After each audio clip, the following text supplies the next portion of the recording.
del caso del niño de 8 años que fue asesinado en Bávaro. Señores, este niño fue torturado, 147 heridas. Estamos hablando de que la boca quemada, signo de violaciones sexuales. Estamos hablando de que le extrajeron en la tortura piezas dentales. Estamos hablando de una cosa horrible. Estamos hablando de una cosa horrible, que todo el que percibe esta información la recibe con el grado de indignación que llegó hasta el presidente y las principales autoridades del país. El presidente dijo que en la mañana, en la reunión de la Fuerza de Tareas, realmente esta información no se pudo manejar al margen de las emociones y toda la indignación que esto produce. Por eso el presidente dijo ayer que esta señora, pero él hizo una pausa, porque no era eso que él iba a decir. No era eso. Es lo que pasa que es el presidente y en términos institucionales tienen que cuidarse. Aquí no está establecida la pena de muerte. Pero el presidente estaba tan indignado que ustedes vieron que hizo una pausa porque pensó lo que iba a decir. Y al pensar lo que iba a decir, dijo, ella con 200 años no paga este crimen. Esa señora era hermana o es hermana del padre del niño. Y el padre del niño, no sé por qué razón, si tenía la custodia, si se lo quitó a la mamá, etcétera, lo puso en manos de la tía y le daba un quincenar a la tía para atender al niño, pero el niño lo que vivía era en una casa de tortura, sometido a toda suerte de maltratos y vejaciones. Entonces, señores, a propósito de este caso, que nos llena a todos de tanta indignación y que nos lleva a pensar que una persona que cometa un crimen de esa naturaleza no merece otra cosa que la pena capital o la pena de muerte. Yo quiero compartirle una reflexión en ese sentido, porque hay que ver con indignación el hecho, pero hay que ver otras cosas también para que las sociedades sancionen los hechos como debe ser sancionado este hecho, pero que no sean nunca indiferentes a las circunstancias que llevan a un ser humano a incurrir en una monstruosidad como esta. ¿Por qué? Porque a veces creemos que la gente que incurre en estas monstruosidades es gente con unas características especiales, que son psicópatas, que tienen una determinación, una composición cerebral, digamos, que es propensa a esto. Es decir, que son gentes que han nacido con la maldad, que han nacido con el crimen, que son humanos distintos a todos los humanos. Pero resulta que lamentablemente ese no es el caso. La mayoría de estas monstruosidades salen de personas que proyectan un perfil en el que esas psicopatías no están tan a la vista y que en algún momento de su vida, por cualquier razón, han experimentado un quiebre.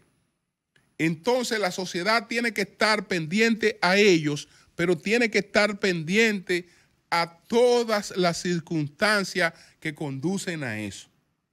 Y estas reflexiones y escuchar al presidente, como lo vi ayer con esto me llevan a las enseñanzas de una señora que en Estados Unidos es una abogada, probablemente una de las mejores abogadas de los Estados Unidos, pero ella está bautizada como la abogada del diablo, como la abogada de lo peor de lo peor. Ella se llama Judy Clark. Algunos le dicen Santa Yu o Santa Judy.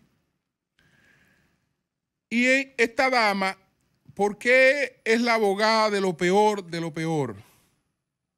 Porque es la mayor especialista en casos de personas que han sido condenadas a pena de muerte, y ella ha intervenido después que esas personas han sido condenadas a pena de muerte, que tienen derecho a una apelación, y el éxito de ella ha consistido en cambiar la pena de muerte por la pena capital. Porque en términos filosóficos ella es opuesta a la pena de muerte.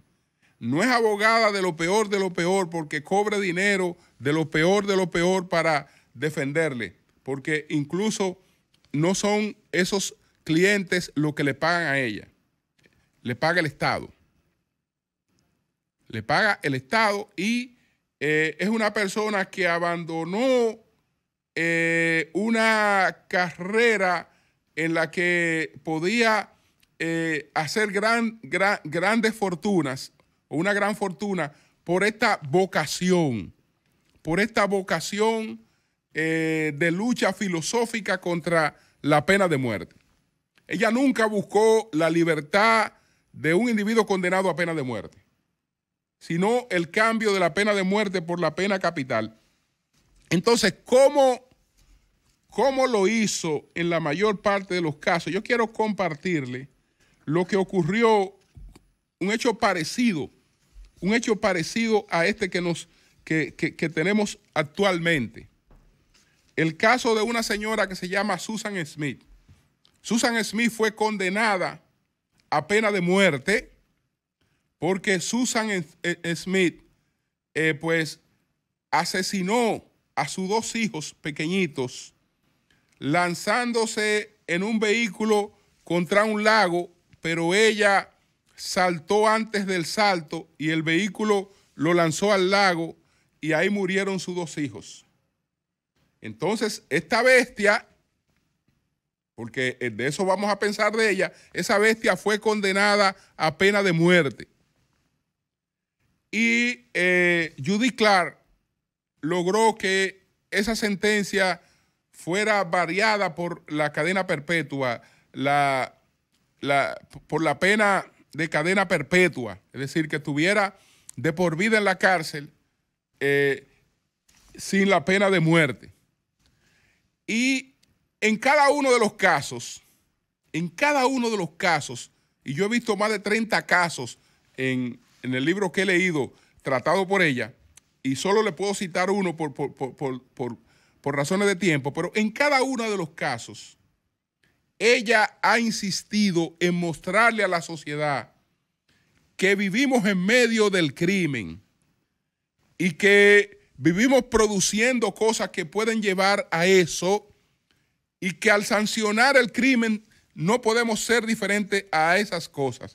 Entonces, vamos brevemente a la historia de esta señora, Susan Smith, de apenas 23 años de edad, que asesinó a sus dos hijos. ¿Y qué historia hay detrás de esta mujer que asesinó a sus dos hijos? En 1994 se encargó del caso de Susan Smith. Esta es la abogada del diablo, como le dicen a Judy Clark. En 1994 se encargó del caso de Susan Smith, una mujer de 23 años de la pequeña ciudad de Union que fue acusada de asesinar a sus dos hijos, ambos muy pequeños. Los había atado en el asiento trasero del coche antes de dejarlo caer a un lago. Inicialmente, Smith alegó que un hombre negro le había robado el coche y que había secuestrado a sus hijos, pero tras una frenética cacería de tintes racistas, confesó que podían encontrar los cuerpos de sus niños en el lago. El Estado solicitó la pena de muerte, lo cual implicaba que Smith tenía derecho a un segundo abogado. Brut acudió a su vieja amiga Judy Clark. Entonces, en el juicio a Smith, Clark desarrolló una de las técnicas que han llegado a ser distintivas de su trabajo. Prometió a los miembros del jurado que no trivializaría acerca de lo que Smith había hecho, ni presentaría la excusa del abuso. Aún así, alegó que el jurado tenía la obligación de comprender no solo el espantoso acto de Smith, sino también toda su vida, lo que la había llevado a hacer algo así. Entonces, señores, el padre de Smith, la que cometió ese crimen, el padre de Smith, que trabajaba en una fábrica, se había suicidado cuando ella era pequeña. Su madre había vuelto a casarse y su padrastro abusó de ella. Había tratado de quitarse la vida en 2 ocasiones y en el lago, arguía Clark, Smith había intentado morir con sus hijos. En el último instante, su instinto de supervivencia la impulsó a saltar del coche y en ese momento ya era demasiado tarde para salvar a los pequeños. Entonces, la fiscalía presentó una acusación devastadora. Un antiguo novio de Smith, con esto termino, hijo del adinerado propietario de una fábrica, testificó que una semana antes de los asesinatos había enviado a la acusada una carta de ruptura en la que se leía: hay algunas cosas de ti que no me acaban de gustar. Y sí, me refiero a tus hijos. Es decir, la última agresión que ella recibió fue la del novio, que le decía: hay algunas cosas de ti que no me acaban de gustar. Sí, me refiero a tus hijos. Esa mujer acabó asesinando a sus 2 hijos.